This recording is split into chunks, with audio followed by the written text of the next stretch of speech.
Marvels Daredevil season 1 हमें MCU के बेहद अंधेरे और खतरनाक हिस्से में ले जाता है। हेल्स किचन, न्यूयॉर्क। ये वही शहर है जो एवेंजर्स और एलियंस के बीच हुई लड़ाई के बाद तबाही से उबरने की कोशिश कर रहा है, लेकिन अंदर ही अंदर अपराध और भ्रष्टाचार से सड़ रहा है। इस कहानी के बीच में है मैट मर्डॉक, दिन में एक आम वकील और रात में एक खौफनाक विजिलेंटी। बचपन में एक एक्सीडेंट के दौरान जब केमिकल मैट की आंखों में गिर जाता है तो उसकी आंखों की रोशनी चली जाती है, लेकिन यह हादसा उसके बाकी सेंसेस को सुपर ह्यूमन लेवल तक बढ़ा देता है, खासकर उसकी सुनने की शक्ति। मैट अब दिल की धड़कन सुन सकता है, बहुत दूर की आवाजें पकड़ सकता है और आसपास की हर हरकत को अपने दिमाग में एक अलग रडार सेंस की तरह महसूस कर सकता है। उसके पिता जैक मर्डॉक एक बॉक्सर थे जिन्होंने मैट को सिखाया कि सही और गलत में फर्क कैसे किया जाता है।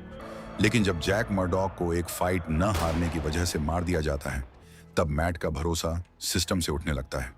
इस भरोसे को जिंदा रखने के लिए वो वकालत का पेशा चुनता है, पर जब उसे लगता है कि इंसाफ नहीं मिलेगा तो उसके अंदर का विजिलेंटी जाग जाता है। वो अदालत में इंसाफ के लिए लड़ता है और सड़कों पर खुद इंसाफ करता है। रात के अंधेरे में मैट एक नकाब पहनकर अपराधियों से लड़ता है। इस समय तक उसने लाल डेयरडेविल सूट नहीं पहना होता, सिर्फ काले कपड़े और मास्क, जो दिखाता है कि यह उसका शुरुआती रूप है। अभी उसे बहुत कुछ सीखना है।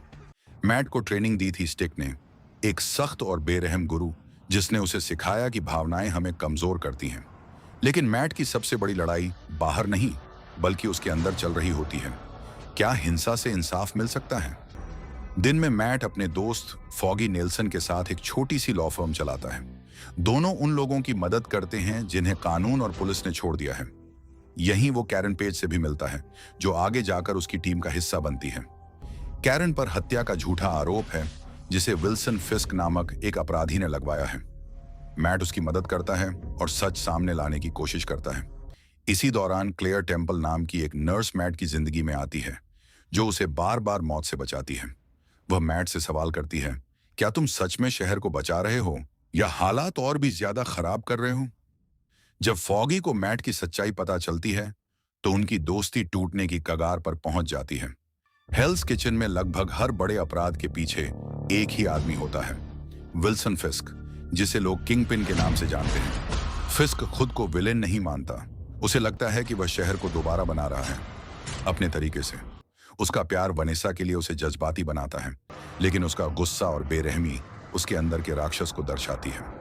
जैसे जैसे फिस्क की ताकत बढ़ती है, वैसे वैसे वह पुलिस, मीडिया और सिस्टम सबको अपने कंट्रोल में ले लेता है।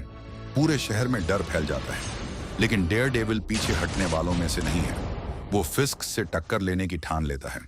सीजन के फिनाले में मैट पहली बार अपने असली रूप को अपनाता है। वह लाल डेयरडेविल सूट पहनता है और किंगपिन से आखिरी टकराव करता है।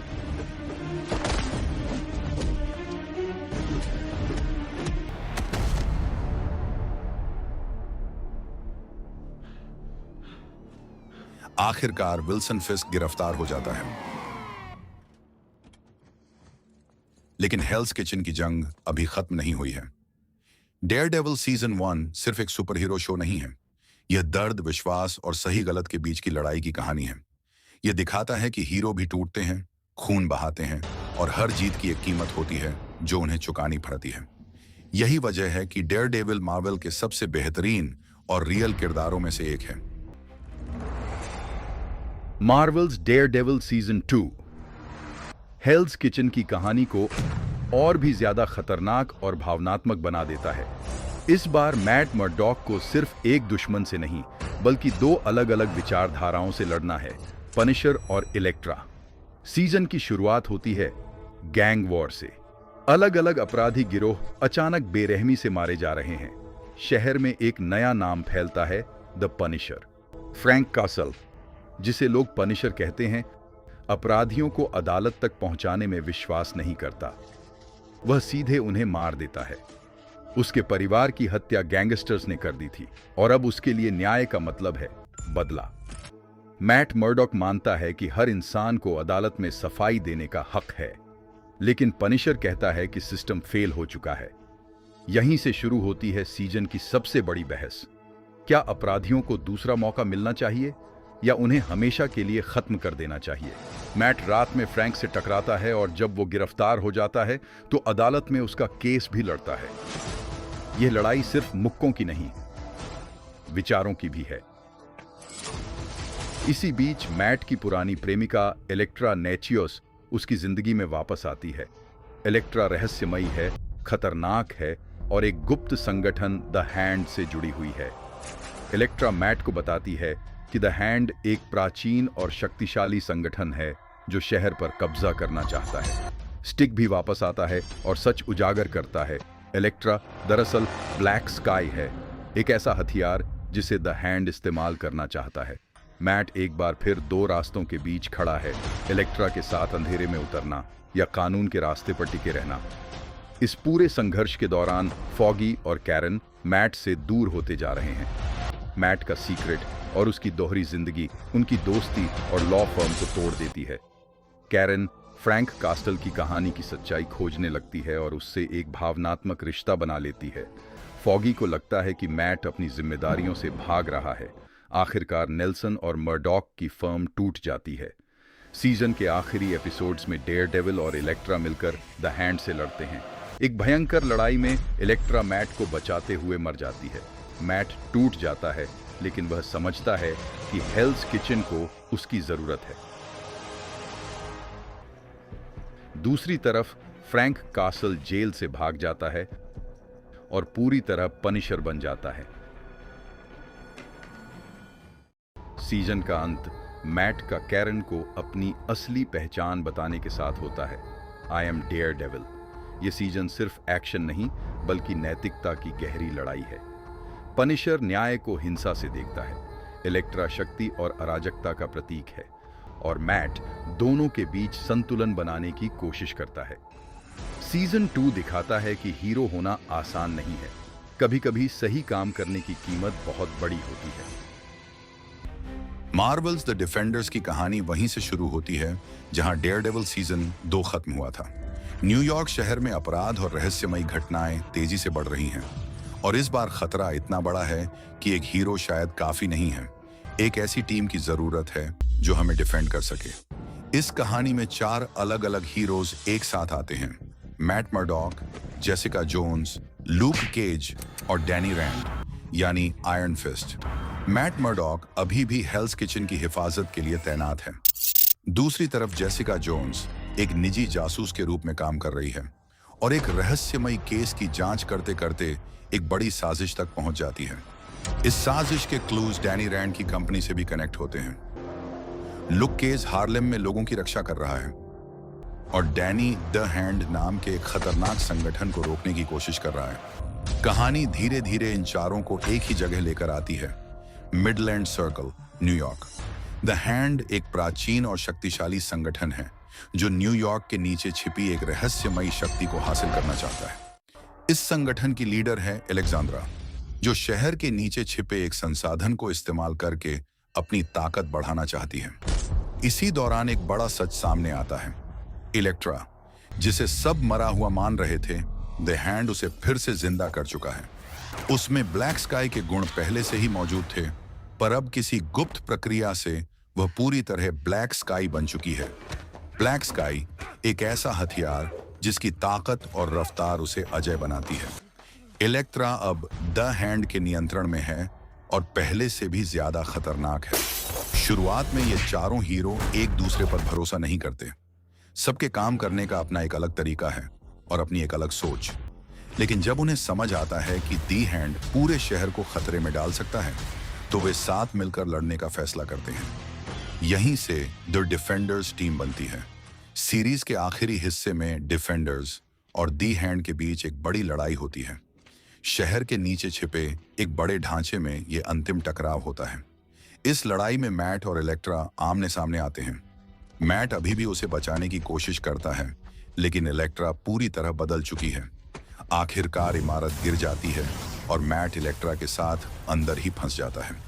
दुनिया को लगता है कि डेयरडेविल मर चुका है, लेकिन आखिरी सीन में दिखाया जाता है कि मैट जिंदा है और किसी अनजान जगह पर है और धीरे धीरे ठीक हो रहा है। यहाँ से कहानी हमें डेयरडेविल सीजन 3 से डायरेक्टली कनेक्ट करती है। मार्वल्स डेयर डेविल सीजन 3 की कहानी वहीं से शुरू होती है जहां द डिफेंडर्स खत्म हुआ था। दुनिया को लगता है कि मैट मर्डॉक मर चुका है, लेकिन असल में वह जिंदा है, टूटा हुआ, घायल, जो अब कमजोर पड़ चुका है। मैट एक चर्च में है जहां एक नन मैगी उसकी देखभाल करती है। मैट शारीरिक रूप से ही नहीं बल्कि मानसिक और आध्यात्मिक रूप से भी टूट चुका है। वह भगवान, अपने मिशन और अपनी पहचान तीनों पर सवाल उठा रहा है।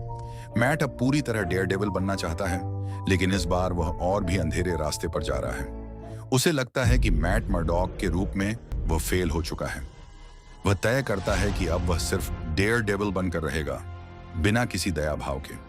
लेकिन अंदर ही अंदर उसकी इंसानियत अभी भी जिंदा है, और यही उसकी सबसे बड़ी ताकत है जो उसे डेयरडेविल बनाती है। इस बीच विल्सन, जिसे किंग पिन कहा जाता है, FBI एजेंट रे नदीम के साथ एक डील करता है। नदीम एक ईमानदार एजेंट है जो अपने परिवार और करियर के दबाव में है। फिस्क उसे मैनिपुलेट करता है और FBI की मदद करने के बहाने खुद को जेल से बाहर निकलवा लेता है, लेकिन असल में वह पूरे सिस्टम को अंदर से कंट्रोल करने की प्लानिंग कर रहा होता है। धीरे धीरे फिस्क FBI के अंदर अपने लोग बैठा देता है और शहर पर फिर से कब्जा जमाने लगता है। फिस्क एक और चाल चलता है। वो FBI एजेंट बेंजामिन पॉइंडेक्टर को डेयरडेविल के रूप में इस्तेमाल करता है। पॉइंडेक्टर मानसिक रूप से अनस्टेबल है और विल्सन फिस्क उसे धीरे धीरे अपने कंट्रोल में ले लेता है। वह डेयरडेविल का सूट पहनकर अपराध करता है, जिससे उसकी छवि पूरी तरह खराब हो जाती है। आगे चलकर पॉइंडेक्स्टर ही बुलसाई के नाम से जाना जाता है। अब शहर डेयरडेविल को ही अपना दुश्मन मानने लगता है। फॉगी नेल्सन और कैरन पेज मैट के बिना भी सच्चाई के लिए लड़ते रहते हैं। फॉगी सिस्टम के अंदर से फिस्क को रोकने की कोशिश करता है। कैरन फिस्क के अतीत और उसके राज खोलने की कोशिश करती है। उसकी खुद की बैक स्टोरी भी सामने आती है, जो उसके किरदार को और गहराई देती है। इसी दौरान रे नडीम को धीरे धीरे सच्चाई का एहसास होता है कि फिस्क उसे और पूरे सिस्टम को इस्तेमाल कर रहा है। आखिरकार नडीम सच का साथ देता है, लेकिन इसकी कीमत उसे अपनी जान देकर चुकानी पड़ती है। कहानी में एक बड़ा इमोशनल खुलासा भी होता है। मैगी ही मैट की असली मां है। यह सच मैट को अंदर से हिला देता है, लेकिन यही उसे फिर से खड़े होने की ताकत भी देता है। सीजन के अंत में मैट, फिस्क और बुलसाई के बीच एक भयानक टकराव होता है। यह लड़ाई सिर्फ ताकत की नहीं बल्कि पहचान और नियंत्रण की भी होती है। फिस्क बुलसाई को बुरी तरह घायल कर देता है। मैट आखिरकार फिस्क को हरा देता है, लेकिन उसे मारता नहीं है। यह साबित करता है कि वह अभी भी एक हीरो है जो अंधेरे में रहकर भी सही रास्ता चुन सकता है। फिस्क को वापस जेल भेज दिया जाता है। मैट अपने दोस्तों फॉगी और कैरन के साथ फिर से जुड़ता है और नेल्सन, मर्डॉक और पेज की नई शुरुआत होती है। यह फर्म कई सालों तक चलती है, जब तक विल्सन फिस्क लौट नहीं आता। यहाँ कहानी कनेक्ट होती है डेयरडेविल बॉर्न अगेन से। Nice ears. They're horns.